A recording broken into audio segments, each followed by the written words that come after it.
Hi, it's Tacticus again, and you're listening to Overanalyzing Tacticus. In my last video, I looked back on the changes Snowprint made to different game modes during 2024. If you've missed it, you can watch it right here. Today, we're mainly going to look at new character releases and reworks, as well as the new incursion mode, as it's the new release mechanic for Machines of War. I once again rate the different topics on a scale from 1 to 5, whereas 5 means absolutely brilliant changes and 1 is actively worsening the game. Travel with me in the far-flung land of 2024 and see new characters and their releases. Last year we've got an absolute ton of characters, which I'm going to quickly mention. I'll roll their rating into the rating of the game modes used to acquire them. You can see how they were released in a graphic. Most characters, as usual, were released during hero release events, which we got one of each Battle Pass season. Those are generally common, uncommon and rare characters.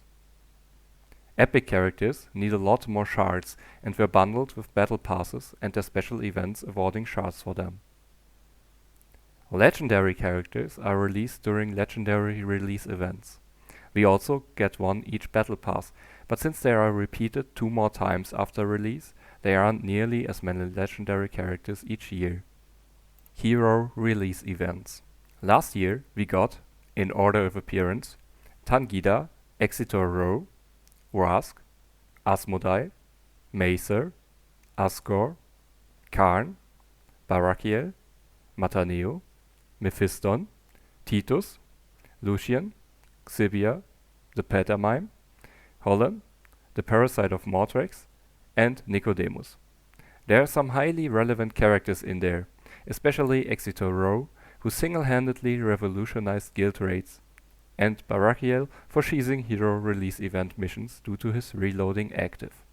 On that topic, in the July 23rd update, Mission 15 of the mission chain for hero release events was changed from 150 ability users of a certain faction to 150 ability users total, which only serves to make it slightly less obnoxious.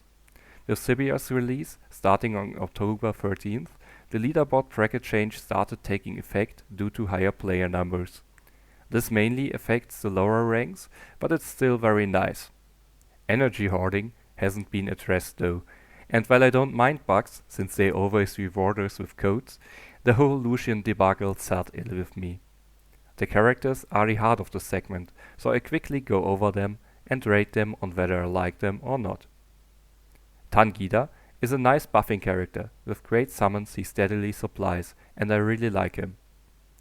Exeter, as mentioned, is a very meta-relevant character for guild raids, but I started to love him since his optimized gate turns battles into a puzzle. Rask seemed decidedly meh at the beginning, but was later changed and I now actually like him.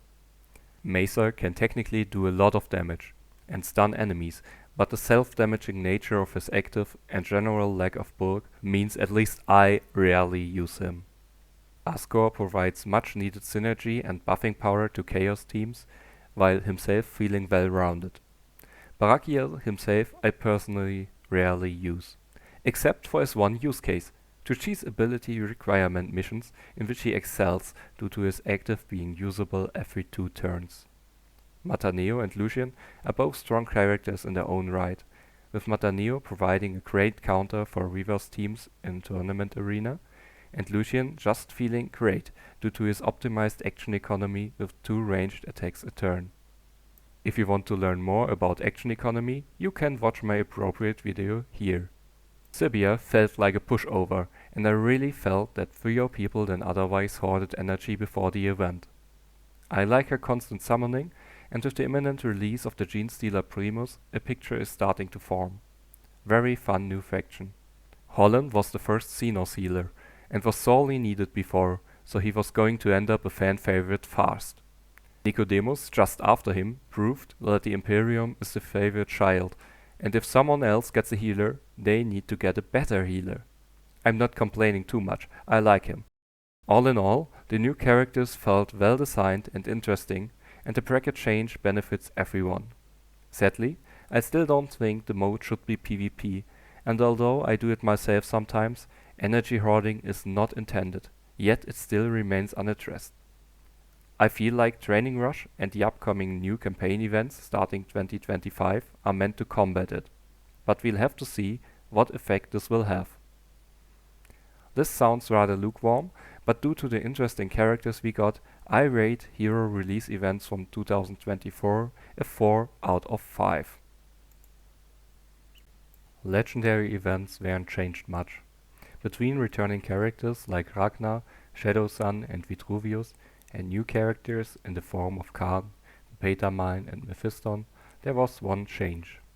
Starting with the Khan event from June 16th, there were 2 more battles added to each lane, with a higher difficulty, making it possible to accrue more points and get more crates. This was retroactively worked into the returning earlier events too, which was a nice touch. Generally, legendary events are a nice game mode, and there's nothing much to change here. The characters I feel a bit lukewarm on, especially Mephiston hasn't won me over yet, while the Patermine promises to become quite fun combined with the new Primus coming in 2025. Karn still feels really strong and helped make Tournament Arena more stressful. His passive is very flavorful though. The game mode is fun and I don't know what they should have changed. Let me know in the comments. The characters, whilst legendary, feel a bit less impressive as their normal hero release counterparts, so I go with 4.5 here. Character reworks. Oh boy, here's the big one in regards to characters, the reworks. There were many a change, and I go over the big ones here. First off, Corodius got his rework in February, gaining more bulk, reducing his hits to 1, which is great for events, and made his AoE passive better by now affecting all enemy fighters instead of all fighters. This change was active for all the Nurgle fighters. For Corodius in particular, his movement buff now works on all friendly fighters in his aura. Before, I didn't really consider him much, but his rework made me reconsider early enough to get him up for the Asgore Survivals event. On March 6th, my favorite character Snotvlogger was reworked, letting his Squighound bite only after his attack, but spawn an additional Crot afterwards. I just love Crots. Increasing his damage and health at the cost of armor, and making his active taunt enemies attacked by the Crots. Those changes were just what I wanted. The new faction trait for orcs, granting more hits with a higher chance the more orcs are adjacent to an enemy, feels fitting and hinted at bigger things to come.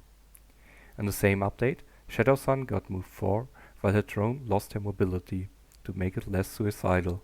The buffs given out by Shadow Sun to Tau were also increased. Starting May 14th, Tank's Mecha was buffed as the second orc. He got more health and a new eviscerating damage type. His active was buffed to deal more damage the further he traveled, and Snowprint even thought about Tournament Arena disabling it for round 1. His passive highlights his speed further by dealing more damage after moving 2 or more hexes. Then we waited. When would the next rework happen? The community asked and asked. Then it came. September did not only come with 1, but multiple reworks. Gulgorz got more armor, and by reducing his melee and ranged hits, also more damage in total due to his higher damage stat. His chain weapon was changed to eviscerating and thus much more useful against armor.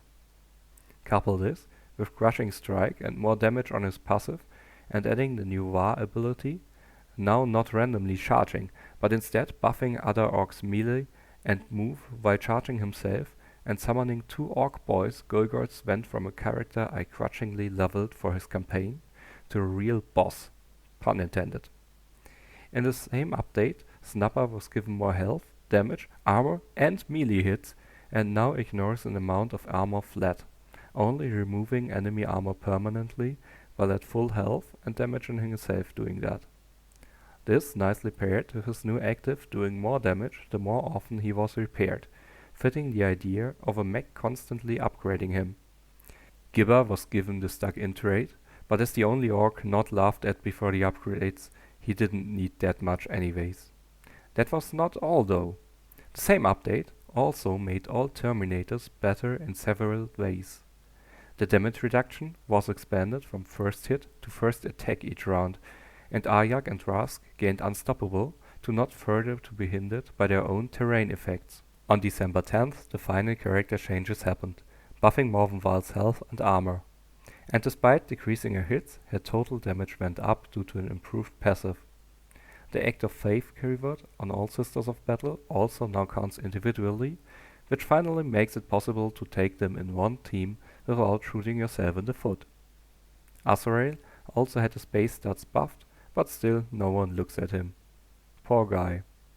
Pistelian was slightly altered, but it seems people are still not convinced. Now, in hindsight, with the new campaign events coming in 2025, with him as one of the required characters in the first event, doing something with him was thoroughly needed.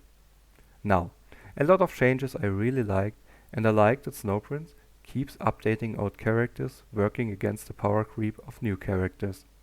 Not all changes made characters absolutely desirable, but most worked well, and even small things like the Terminator change making Revas in Tournament Arena less oppressive worked out great. 5 out of 5. Machines of War. Starting in June, the first incursion event was held, starting with the Forge Fiend, the Meleus rocket launcher and the Biowar. Those new machines of war standing next to the battlefield certainly didn't sit well with a lot of people, be it with the introduction of ammunition needed for their active abilities, or that they aren't available in all game modes, which makes investment in them feel moot for some. The recurring incursions also take up a lot of time. On the other hand, it's not all doom and gloom. In my opinion, machines of war have become a part of the game very fast, and their inclusion felt natural. Due to increased time demand, other modes, like Arena, were turned down, and Snowprint try not to fill the event calendar up too much. Is it still sometimes overwhelming? Definitely. Having Incursion and Guild War overlap sometimes is especially detrimental and shouldn't really happen. Still, the resources you can get without spending energy by playing Incursion is great, and once you've maxed out a machine of war, it will be a great archaeotech source. The initial launch lineup of Forge Fiend, Maleus and Biowar also hit the mark, and every single one of them is useful in some capacity. The Biowar and Forge Fiend are even good without any investment. Their addition to the requisition pool sat ill with a lot of players, but more on requisitions in the next video. In June, the munitions capacity, why have one in the first place, was increased to 150, and players from level 15 onwards would get ammo from the login bonus on 2 days of the week, as well as getting them from arena crates. Galatian, the Ultramarine Dreadnought, arrived from August 16th, leading to a scare with his 3 ammunition active and high base stats. How am I going to fight a raid boss additional to an enemy team? I asked, being scared of the free use of his active in arena. But I must say I have not faced a fully upgraded one yet, and as long as I don't, it seems to be a non-issue. From June 23rd, Snowprint heard their players' prayers and made Incursion raidable if you 3-starred them, although I still don't get why you can't just raid the whole thing for 15 tokens. Also, crashing the game wouldn't immediately kill all the used characters anymore. Since November 5th, daily missions also award ammunitions, which I think is plenty enough so that I can use them occasionally. So far, I haven't had problems with the pay-to-win people were frightened of, even in Tournament Arena. From December 2nd, the XV-88 broadside battlesuit was introduced as the at the moment last machine of war. A nice addition to the game and plenty of criticism addressed, there's still the nagging feeling that the ammo system wouldn't have been necessary. The fear of the so far avoided pay-to-win aspect in the game is there for some, and Snowprint walked a fine line with the inclusion of those things. I think the gamble paid off, and its current iteration I give the new mode and the machines of war 4 out of 5 points. Why not more? Well, I feel incursion battles could be more varied and they are a lot of work, but the mode in general is fun and the rewards are worth it. Wow! That turned out to be a really positive video. Characters are really what makes Tacticus fun. I have a kind of gotta-catch-'em-all Pokemon approach to the game, and I guess it's easy to see why. This year's characters explored interesting niches and felt great to me personally. Do you agree? What's your favorite character this year? Let me know in the comments. While you're down there, you can subscribe to my channel to keep up to date. And you, yes, you, with your phone on your hand, playing Tacticus right now? Do me a favor and use my referral code BET6YEARDO to support my content and earn yourself 100 Blackstone. Well, that's all for today.